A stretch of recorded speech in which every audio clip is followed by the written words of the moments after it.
I mentioned never getting into 88 Fingers Louie when I made my video about their split with Kid Dynamite, and somebody suggested I give them another shot. So I took their recommendation and I gave Behind Bars a spin. The vocals just didn't sit well with me for some reason. And up next was Explanation, and honestly, it reminded me of those underwhelming tracks off the Kid Dynamite split. Then we come to Outright Lies, and honestly, it feels like a completely different band.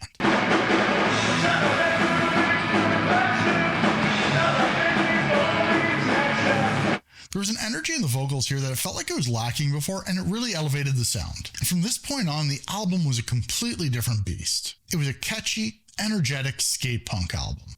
Smart Enough for Run has a strong intro. I can almost picture people rushing into the pit. The verse is well-written, palm-muted, downstroke skate punk perfection.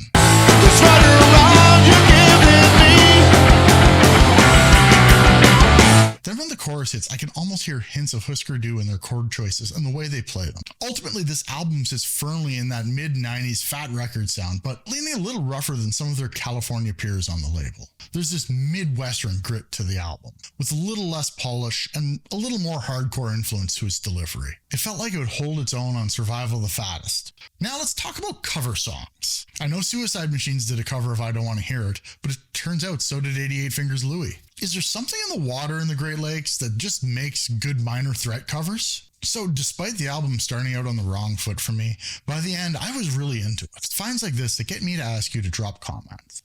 I know the engagement helps the algorithm, but for me it's more about discovering new music and by starting conversations to help others discover it too. So with that said, don't forget to leave a comment with a story about a band you never got into and came back to later, only to find some love for them. For me this time, it was 88 Fingers Louie, so a big thank you for that recommendation.